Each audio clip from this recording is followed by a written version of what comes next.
Shalom Bapak Ibu semua yang hadir di rumah masing-masing, yang sementara mengikuti untuk kita sama-sama menerima kebenaran firman Allah pada pagi ini. Sebelum kita menerima kebenaran firman Allah, mari kita akan tunduk kepala untuk berdoa. Bapa kami yang baik, pagi ini Tuhan, kami akan sama-sama menerima kebenaran firman-Mu, urapi hamba-Mu, berkati seluruh jemaat-jemaat-Mu dan kami semua yang ada. Sehingga setiap kebenaran firman yang akan kami terima itu mampu kami pahami dan mengerti serta kami lakukan dalam kehidupan kami sehari-hari. Roh Kudus urapi hamba-Mu dan berkati kami. Dari awal, pertengahan hingga akhirnya kami serahkan di dalam tangan Tuhan yang hidup. Dalam nama Yesus, haleluya, amin. Puji nama Tuhan, Bapak Ibu yang kekasih di dalam Tuhan Yesus Kristus. Pada pagi ini kita akan sama-sama menerima kebenaran firman Allah yang saya angkat tema yaitu mau berubah. Pembacaan kita terdapat di dalam Filipi pasal yang ketiga. Bapak Ibu bisa buka di rumah ya. Filipi pasal yang ketiga ayat yang ke-7 berbunyi demikian. Tetapi apa yang dahulu merupakan keuntungan bagiku, sekarang kuanggap rugi karena Kristus. Amin. Bapak Ibu yang kekasih di dalam Tuhan Yesus Kristus, kata berubah memiliki pengertian menjadi lain atau berbeda dari semula. Berbicara tentang berubah itu ada dua. Berubah ke arah yang negatif atau berubah kepada arah yang positif. Nah, setiap orang pasti menginginkan perubahan-perubahan dalam hidupnya. Untuk memperoleh perubahan, pastinya manusia nggak ada yang mau berubah ke arah negatif. Pastinya mau berubah ke arah positif. Nah, untuk mengalami perubahan-perubahan itu, maka seseorang harus mau berubah dalam hidupnya. Salah satu contoh, misalnya dalam kehidupan sehari-hari, seorang anak sekolah, dia mau berubah di dalam menilai hasil apa yang dia terima. Contohnya dalam pendidikan, sekolah, pelajaran. Saat yang dia terima yaitu pelajaran matematika, saat itu nilainya hanya pas-pasan. Dia ingin ada perubahan di dalam nilai itu. Berarti sebelum ada perubahan, anak itu harus berubah dulu. Nah, demikianlah kehidupan kita, orang Kristen, anak Tuhan. Setiap orang itu kehidupan kita menginginkan satu perubahan. Dan perubahan yang kita inginkan adalah perubahan pastinya yang ke arah yang benar, ke arah yang positif. Nah, untuk mengalami perubahan itu, ini bukan orang lain yang akan mengubah kita. Ini bukan orang lain yang mendorong-dorong kita untuk berubah. 100 orang mendorong kita untuk berubah, kalau diri kita tidak memilih untuk berubah, maka tidak akan pernah terjadi perubahan dalam diri seseorang. Nah, ini merupakan kerinduan dan komitmen kita sendiri untuk berubah. Kehidupan kerohanian kita, pengiringan kita kepada Tuhan pun sama. Saat kita berkomitmen atau memiliki kerinduan untuk mengalami perubahan yang benar, yang semakin hari kehidupan kita berubah untuk berjuang menjadi serupa seperti Kristus, ini perjuangan kita, maka kita harus memiliki komitmen yang sungguh, bukan hanya sekedar kata kita yang akan bersungguh-sungguh menjalani kehidupan itu, sehingga akan terjadi perubahan dari hari ke hari. Hal inilah yang dialami oleh Rasul Paulus di dalam ayat yang ke-7 yang sudah kita bacakan, bahwa apa yang dahulu merupakan keuntungan bagiku, sekarang kuanggap rugi karena Kristus. Rasul Paulus, kita ketahui Rasul Paulus itu memiliki semua yang bisa dia banggakan, yang bisa dibanggakan oleh orang. Paulus juga dikenal sebagai orang yang menjunjung tinggi keagamaannya, yang berakibat ia menjadi musuh Kristus dan Injil karena ketaatannya. Nah, dan ini jugalah yang membuat Paulus tidak segan-segan untuk menganiaya, membinasakan jemaat-jemaat Tuhan pada saat itu.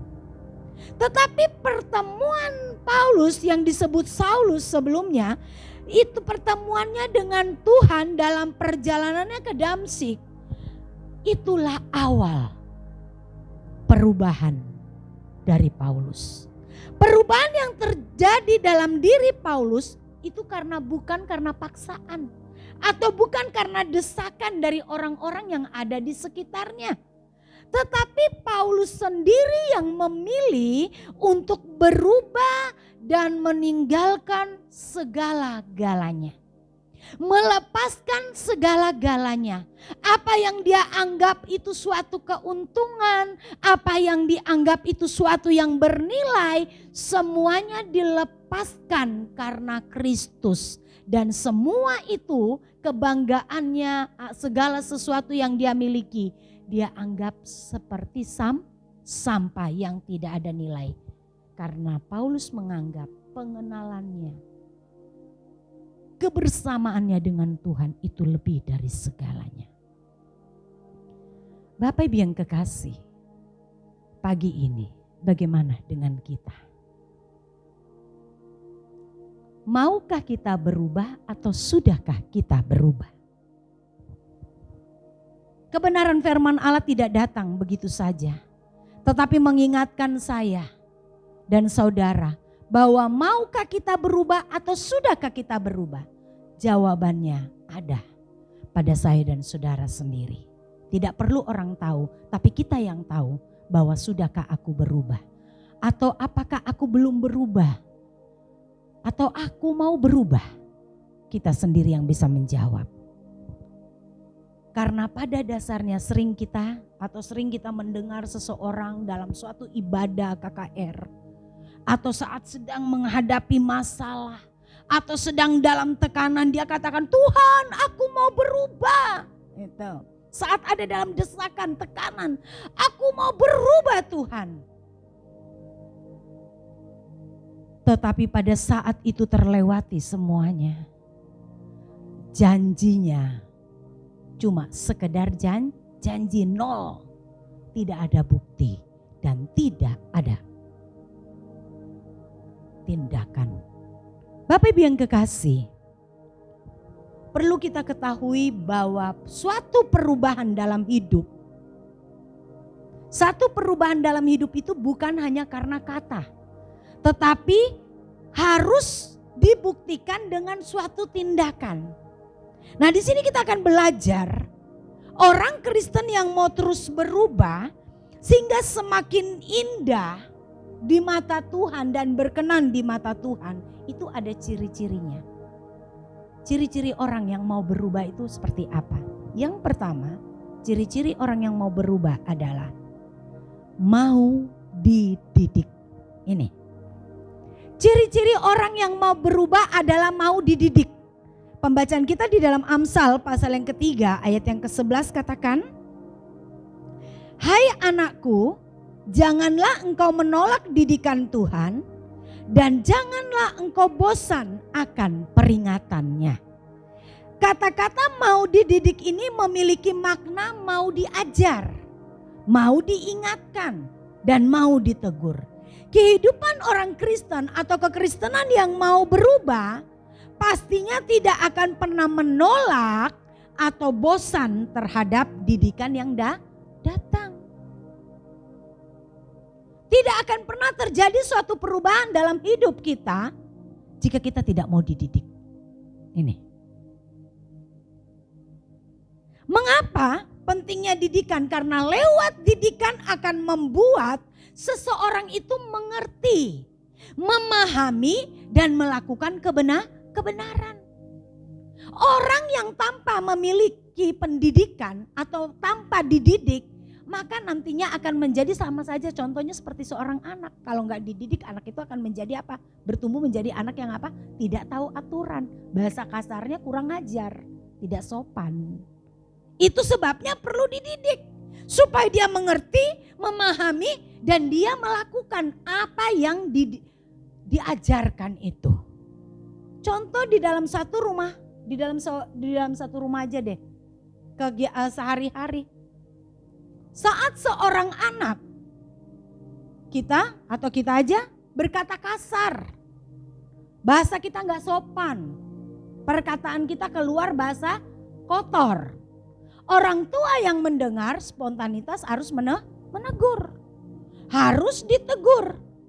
Bahkan bisa jadi orang tua akan menegur dan menasehati dengan panjang lebar. Tetapi di sini kita lihat sikap sebagai anak yang mau dididik, saat ditegur seharusnya nggak apa? Nggak marah, nggak ngambek, nggak ngelawan marah sama orang tuanya saat ditegur.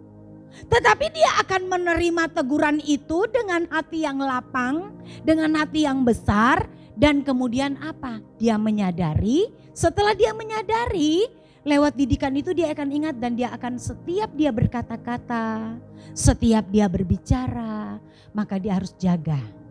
Dia akan hati-hati dalam berbicara karena tadi udah ditegur sama orang tuanya. Ini yang paling baik. Akhirnya terjadi perubahan. Ini anak yang mau berubah, mau dididik. Ini contoh kecil saja dalam kehidupan sehari-hari. Anak yang mau dididik anak yang mau berubah adalah anak yang siap dididik. Sehingga tidak menjadi anak yang mendukakan hati orang tua. Tidak menjadi anak yang saya katakan tadi bahasa kasarnya kurang ajar, tidak sopan. Ini. Kehidupan kekristenan pun, kehidupan kita sebagai orang percaya pun harus dididik oleh Tuhan. Agar hidup kita dari hari ke hari mengalami perubahan karakter. Karakter yang akan diubahkan itu tidak akan terjadi spontanitas. Tetapi melalui didikan-didikan setiap hari. Yang membuat kita menjadi orang yang mau berubah. Itu tergantung kita lagi. Dari tadi saya katakan kita yang memilih mau berubah atau enggak lewat didikan itu. Dan kita lihat cara Tuhan mendidik atau menegur kita itu bermacam-macam cara. Bermacam-macam cara. Bisa lewat kebenaran firman yang saat seperti ini kita dengarkan. Atau sekarang banyak ya di YouTube hamba-hamba Tuhan yang dipakai Tuhan untuk berbicara. Itu juga bisa lewat mereka menegur kita. Atau saat lewat kita membaca firman. Atau apa lagi? Atau lewat orang-orang yang ada di sekitar kita. Contohnya di dalam keluarga kita. Bisa lewat suami, bisa lewat istri, bisa lewat orang tua kita, bisa lewat saudara kita, bisa lewat anak-anak kita. Bisa juga lewat teman dekat kita. Atau bisa juga lewat siapa? Pimpinan kita di pekerjaan, bos yang bekerja itu bisa mendidik. Didikan itu bisa lewat mereka. Atau seperti anak-anak sekolah lewat guru-guru, yang kuliah lewat dosen atau siapapun. Bisa, itu cara Tuhan mendidik kita. Atau bisa juga didikan Tuhan itu lewat kejadian-kejadian yang kita alami setiap saat. Contohnya masalah apa? Masalah ekonomi, masalah sakit penyakit, masalah apalagi usaha atau pekerjaan, atau keadaan-keadaan seperti saat ini di masa-masa pandemi. Bisa jadi semua kejadian dalam hidup kita itu tidak terjadi karena kebetulan. Tetapi ada sesuatu yang Tuhan izinkan untuk mendidik saya dan saudara. Itu sebabnya orang yang mau berubah maka dia akan peka ke hal itu. Ini. Dia harus terima semua didikan. Jadi lewat berbagai keadaan kejadian yang diperhadapkan dalam kehidupan kita. Itu merupakan cara Tuhan untuk mendidik kehidupan kita, menggarap kita sehingga kita memiliki karakter yang nantinya mengalami perubahan dari hari ke hari sampai kita mencapai yaitu kehidupan yang berkenan di hadapan Tuhan. Hal ini pun dialami oleh siapa? Oleh Raja Daud. Sering saya ungkapkan, Raja Daud adalah seorang raja. Tetapi pada saat dia ditegur oleh Nabi Nathan akan dosanya, akan kesalahannya, saat dia melakukan perzinahan, saat dia jatuh dalam dosa dengan Batseba, Raja Daud sebagai raja tidak marah saat ditegur. Dia tidak mengelak dengan apa yang telah dilakukannya. Tetapi justru dia menyesali.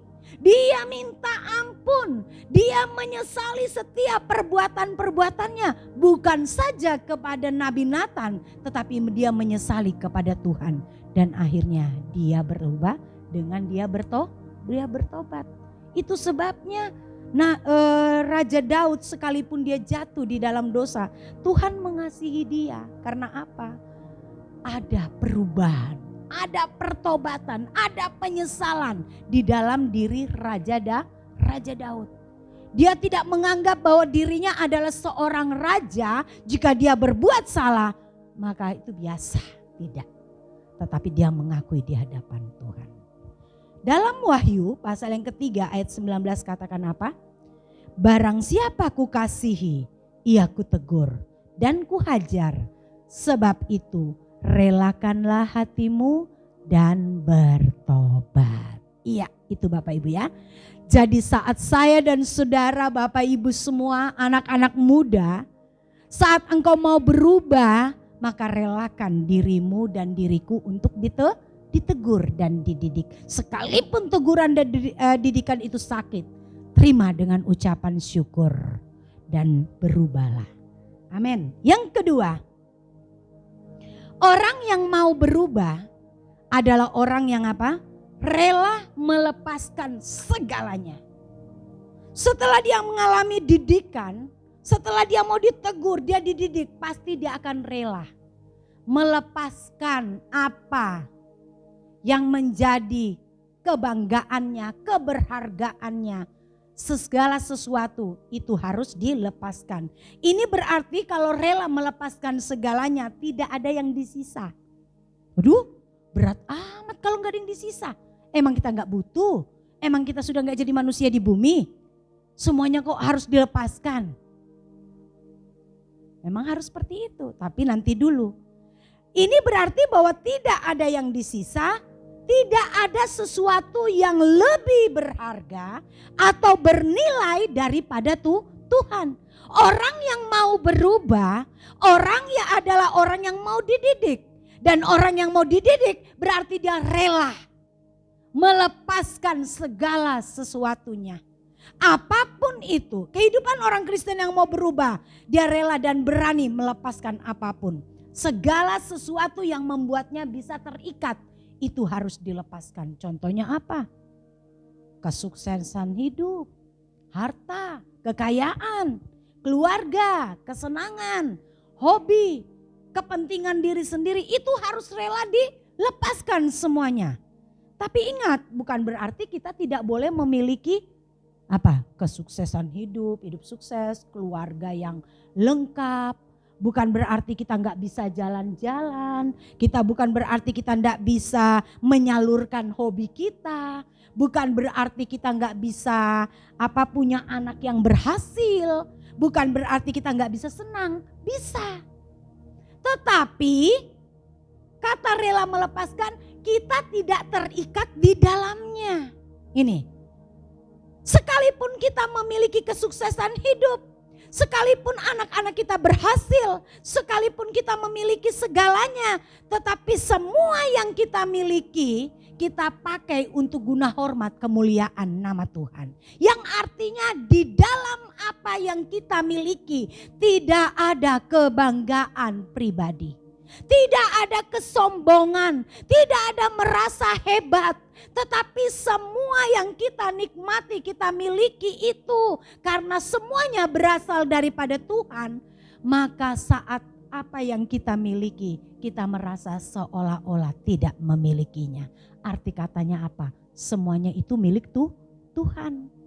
Kita hanya diberikan kepercayaan untuk menggunakannya, untuk menikmatinya, untuk mengolahnya.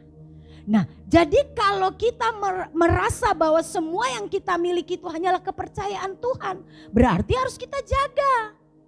Berarti kita tidak seenak-enak kita. Kita tidak boleh tinggal di dalamnya, terikat di dalamnya. Nah, saat semua yang ada yang kita miliki itu, kita tidak terikat di dalamnya, saat itu hilang dari kita, kita bukan menjadi dunia yang runtuh. Sudah tidak bisa berbuat apa-apa lagi karena sudah hilang dalam hidup kita. Itu sebabnya jangan terikat. Bapak Ibu yang kekasih, jika engkau masih memiliki keluarga yang lengkap, jangan terikat dengan itu. Tetapi syukuri dan semuanya lakukan hanya untuk hormat kemuliaan. Jika engkau diizinkan Tuhan diberkati, saya diberkati, lakukan semua untuk hormat kemuliaan namamu. Itu hanya pinjaman yang harus kita gunakan dengan baik. Tubuhmu ini hanyalah pinjaman. Saat Tuhan memberikan kita kesehatan, bukan berarti kita gunakan seenak-enak kita, tetapi kita harus menjaganya sebaik-baiknya. Ya, oke. Kita lihat ada dua pribadi dalam Alkitab. Yang pertama adalah Sakius. Dari sekolah minggu kita sudah sering mendengarkan cerita Sakius. Dia dalam pandangan orang-orang di sekitarnya, Sakius itu adalah orang yang berdosa. Tetapi pertemuannya dengan Tuhan, dengan Yesus, dengan kebenaran membuat Sakius memilih untuk berubah. Di dalam ayat yang ke-8 di dalam Lukas pasal 19, kayak kalau Bapak Ibu baca, Sakius rela melepaskan apa yang menjadi miliknya, yang dikejar, yang diupayakan setiap hari itu dia rela lepaskan, dia berikan setengahnya kepada orang miskin. Itu dia perkatakan kepada Tuhan. Karena saking senangnya dia bertemu dengan kebenaran, saking senangnya Yesus datang ke rumahnya, dia menikmati kebenaran itu sehingga membuat dia berubah. Dan ingat dalam ayat ini, dan kemudian bukan itu saja, bukan setengah dari kekayaannya dia berikan kepada orang miskin, tetapi dia katakan lagi 4 kali lipat apa yang telah dia peras dari orang-orang karena pekerjaannya adalah bea cukai, maka itu akan dikembalikan semuanya. Ini kehidupan yang mau berubah membuat Sakius tidak tanggung-tanggung untuk melakukan, menyerahkan apa yang dimilikinya. Kehidupan yang mau berubah karena bertemu dengan firman, karena ia siap dididik oleh firman, maka akan membuat kehidupan tidak tanggung-tanggung menyerahkan apa yang menjadi miliknya. Yang dahulunya dia kejar, yang dahulunya dia ambil, dia rampas dari orang-orang. Tetapi saat dia bertemu dengan firman ada perubahan, dia mau berubah sehingga dia lepaskan semuanya itu. Ini orang berdosa di pandangan manusia. Tetapi kita lihat ada contoh yang kedua. Orang muda yang kaya di dalam Matius pasal ke-19 ayat 16 sampai ayat 26. Kalau Bapak Ibu bisa baca di situ, orang muda ini mendatangi Yesus dan bertanya apa yang harus diperbuat agar dia memperoleh hidup yang kekal. Dari pertanyaan orang muda yang kaya ini terlihat jelas bahwa dia sangat percaya akan kehidupan yang kekal. Ini berarti terbukti bahwa orang muda yang kaya ini saat Yesus katakan jangan begini, jangan membunuh, jangan mencuri, jangan ini dan semua, dia katakan apa? Semua sudah kulakukan. Ini jelas bahwa dia adalah orang yang taat akan hukum. Bahkan di dalam ayat itu dia kembali menantang Yesus. Dia katakan apa? Apalagi yang masih kurang? Wow, luar biasa ketaatan dari orang muda yang kaya ini. Dia nantang Yesus, dia merasa dirinya sudah melakukan semua hukum. Tetapi Yesus katakan apa? Di dalam ayat 21. Jika engkau mau sempurna, jualah segala milikmu dan berikanlah kepada orang miskin. Apa yang terjadi? Hati yang tadinya menggebu-gebu menantang Yesus, bahwa apalagi yang masih kurang, ternyata dia mendengar berita itu. Dia mendengar perintah itu. Dia pulang dengan sedih. Mengapa? Karena hartanya banyak. Orang muda yang kaya ini, kita lihat secara kasat mata adalah orang yang rohani. Orang yang taat akan hukum. Tidak seperti Sakius. Tetapi kehidupannya tidak mau berubah. Dia masih terikat. Masih tidak rela melepaskan hartanya. Arti katanya hatinya masih terikat dengan hartanya. Ini berarti bahwa dia tidak bisa memberikan sepenuhnya kepada Tuhan. Ini bukan berbicara uang saja, saudara. Dia tidak bisa memberikan segala sesuatu yang Tuhan minta. Apa yang dia lakukan, ketaatannya, kesetiaannya itu hanya secara hukum. Yang supaya dilihat orang rohani. Tetapi sesungguhnya dia tidak mengasihi Tuhan. Kalau dia mengasihi Tuhan, maka dia tidak akan sungkan-sungkan. Dia tidak akan berat hati, tidak akan sedih hati. Dia akan berikan semua itu saat diperintahkan. Ini arti katanya apa? Bahwa apa? Sungguh berat. Hati yang sudah terikat itu sekalipun Tuhan perintahkan, dia tidak mau berubah. Karena hatinya terikat dengan hartanya. Itu sebabnya jangan biarkan diriku dan dirimu terikat. Mungkin kita tidak terikat dengan harta, tapi kita terikat dengan masalah. Inilah. Mungkin kita tidak terikat dengan masalah, tapi kita terikat dengan anak kita. Kita terikat dengan kesenangan kita terikat dengan hobi kita. Saat saya dan saudara memiliki ikatan-ikatan itu, berarti Tuhan belum sepenuhnya kita miliki dalam hidup ini. Mari kita mau berubah untuk itu. Puji nama Tuhan. Yang ketiga, orang yang mau berubah adalah orang yang terus berjuang dan tidak menuntut ini. Orang yang mau berubah, orang Kristen yang mau berubah, maka mereka akan terus berjuang untuk mengalami perubahan dari hari ke hari. Sekalipun dalam perjuangan itu tidak mudah, berat, bahkan menyakiti diri sendiri. Tetapi itu semua dijalani dengan apa? Dengan rela. Dan tidak menuntut Tuhan. Tidak bersungut-sungut dengan Tuhan. Tidak atur-atur Tuhan dalam menjalani ini. Kenapa begini Tuhan? Kok saat aku berkomitmen mau berubah, kok masalahku udah habis ya Tuhan? Dikit-dikit begitu. Oh saat aku mau berkomitmen untuk berubah, aku sudah mulai berjuang Tuhan. Kenapa aku ditinggalkan oleh orang-orang terdekatku ya Tuhan? Ini sudah mulai banyak menuntut. Tapi orang yang mau berubah, sungguh-sungguh kepada kebenaran, mau berubah sungguh-sungguh menjadi layak di hadapan Tuhan. Mari kita berjuang dan tidak menuntut keadaan apapun. Sekalipun yang kita alami itu sakit, sekalipun daging kita sakit, sekalipun kita harus mematikan diri kita sendiri. Tetapi mari kita mau berjuang. Jangan pernah putus asa.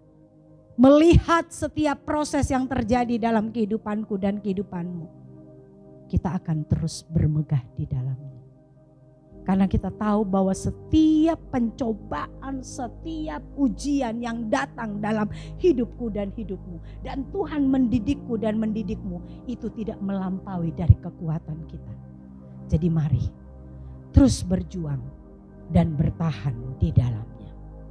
Amin. Bapak Ibu yang kekasih, tujuan kita berjuang dan tidak menuntut Tuhan dan kita mau berubah adalah apa? Supaya kita layak dan berkenan di hadapan Tuhan. Puji nama Tuhan. Bapak Ibu yang kekasih dalam Tuhan Yesus Kristus, saya mengajak Bapak Ibu semua, bahkan saya sendiri, yuk kita sama-sama berubah. Mungkin kau katakan atau aku katakan di dalam hatiku, aku kan sudah jadi hamba Tuhan, aku kan sudah melayani, aku kan sudah setia, aku kan sudah jadi pengkhotbah, kenapa aku harus berubah lagi? Harus berubah. Karena sampai kedalaman kita setiap hari, sekalipun kita menjadi hamba Tuhan, tetapi ada hal-hal yang mungkin kita meleset, baik pikiran kita, mulut kita, hati kita, yang tidak dilihat orang.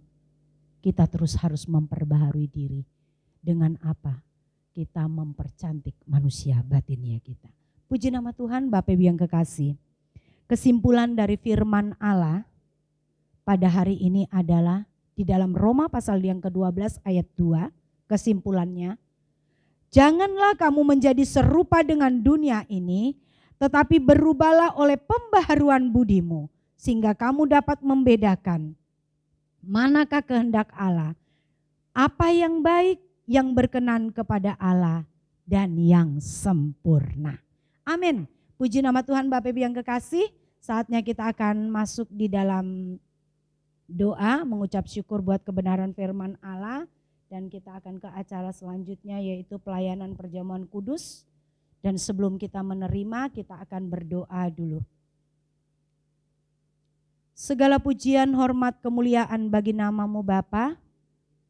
Siang ini kami bersyukur kami boleh menerima firman-Mu, dan firman-Mu mendidik, mengingatkan, mengajar, bahkan menegur kami untuk kami mau berubah.